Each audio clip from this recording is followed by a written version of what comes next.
ሰላም እግዚአብሔር ቤተሰቦች ከማህበረ ቅዱሳን ቴሌቪዥን የዕለቱን አጫጭር መረጃዎች ይዘንላችሁ ቀርበናል። የቅድስት ቤተክርስቲያን የዜማ ንዋያተ ቅድሳትና ከ10 በላይ ቅዱሳት መጻሕፍት በአእምሯዊ ንብረት መመዝገባቸው ተገለጸ። የኢትዮጵያ ኦርቶዶክስ ተዋሕዶ ቤተክርስቲያን የዜማ ንዋያተ ቅድሳት የሆኑት ከበራው ጸናጽልና መቋሚያ እንዲሁም ከ10 በላይ ቅዱሳት መጻሕፍት በኢትዮጵያ አእምሯዊ ንብረት ባለስልጣን በቅጂና ተዛማጅ መብቶች መመዝገባቸው ተገልጿል። ከሚያዝያ 3 ቀን 2017 ዓ.ም ጀምሮ የዜማ ንዋያተ ቅድሳቱ እንዲሁም ቅዱሳት መጻሕፍቱ ተመዝግበው የኢትዮጵያ ኦርቶዶክስ ተዋሕዶ ቤተክርስቲያን አእምሯዊ ንብረት መሆናቸውን ተረጋግጧል።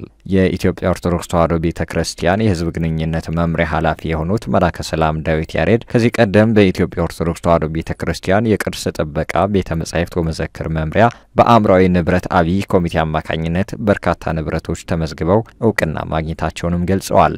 መረጃው የኢትዮጵያ ኦርቶዶክስ ተዋሕዶ ቤተክርስቲያን የሕዝብ ግንኙነት መምሪያ ነው።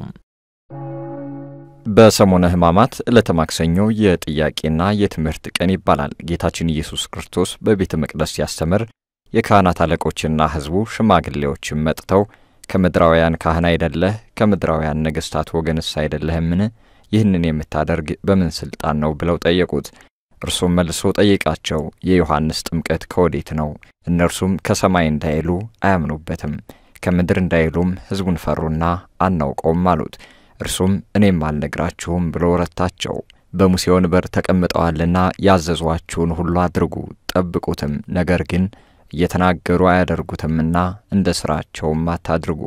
ከባድና አስቸጋሪ ሸክም ተብትበው በሰው ትከሻ ይጭናሉ፣ እነርሱ ግን በጣታቸውስ እንኳን ሊነኩት አይወድም በማለት እየወቀሰ ተናግሯል። በዚህም ዕለቱ የጥያቄ ቀን በመባል ይታወቃል። በጎንደር ማዕከል የጤና ቡድን አባላት ለአብነት ተማሪዎች የሕክምና ድጋፍ አደረጉ። በማህበረ ቅዱሳን ጎንደር ማዕከል የሙያ ማህበራዊና ኢኮኖሚያዊ ዋና ክፍል የጤና ቡድን በጎንደር ከተማ ደብረ ጽጌ መጥምቀ መለኮት ቅዱስ ዮሐንስ ቤተክርስቲያን ለሚገኙ የአብነት ተማሪዎች የሕክምና ድጋፍ አድርጓል። የጤና ቡድኑ የተለያዩ በሽታዎች ያሉባቸው ተማሪዎችን ከዚህ በፊት በምርመራ ለይቶ የነበረ ሲሆን በዚህ ድጋፍም ለሳምባ ምች፣ ለጨንጓራ እንዲሁም ለሌሎች በሽታዎች የመድኃኒት ድጋፍ አድርጓል። በሙያ ማህበራዊና ኢኮኖሚያዊ ዋና ክፍል የተደራጀው የጤና ቡድኑ ከዚህ በፊት በአዘዞ ተክለ ሃይማኖት ቤተክርስቲያን ለሚገኙ የአብነት ተማሪዎች ተመሳሳይ ድጋፍ ማድረጉን ገልጾ ክትትልና ድጋፉ ወደ ሌሎች የአብነት ትምህርት ቤቶችም እንደሚቀጥል ተገልጿል። መረጃው በማህበረ ቅዱሳን የጎንደር ማዕከል ሚዲያ ክፍል ነው። ከ1100 በላይ የሰንበት ትምህርት ቤት አባላት በአዲሱ የሰንበት ትምህርት ቤቶች ስርዓተ ትምህርት ፈተና መውሰዳቸው ተገለጸ። በሰሜን ወሎ ሀገረ ስብከት የወልዲያ ከተማ አስተዳደር ቤተ ክህነት የሰንበት ትምህርት ቤቶች አንድነት ባዘጋጀው የ2017 ዓ.ም አዲሱን ስርዓተ ትምህርት አተገባበር መርሃ ግብር መሰረት በከተማው በሚገኙ 7 ሰንበት ትምህርት ቤቶች የመጀመሪያው ሰነ ትምህርት አጋማሽ ፈተና መውሰዳቸው ተነግሯል። የመጀመሪያው ሰነ ትምህርት ፈተና የወሰዱት አንደኛ፣ 3ኛ፣ 4ኛ እንዲሁም 5ኛና 7ኛ ክፍል ተማሪዎች ሲሆኑ በሁሉም የክፍል ደረጃ ከ1100 በላይ የሰንበት ትምህርት ቤቱ አባላት ፈተና መውሰዳቸውን የከተማ አስተዳደሩ የሰንበት ትምህርት ቤቶች አንድነት አስታውቋል ሲል የሰሜን ወሎ ሀገረ ስብከት ዘግቧል።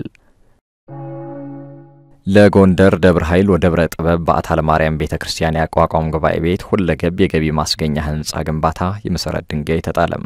በማህበረ ቅዱሳን አስተባባሪነት በቬጋስ ቅድስት ማርያም ማህበር የገንዘብ ድጋፍ የሚሰራው ይህ ህንጻ 4 ወለል ያለው ሲሆን አገልግሎቱም በጎንደር በዓታ ለማርያም ቤተክርስቲያን ለሚገኘው ብቸኛው የአቋቋም ምስክር ጉባኤ ቤት ለደቀ መዛሙርቱ ማደሪያና ለሰርከ ህብስት የገቢ ማስገኛ እንደሚውል ተገልጿል።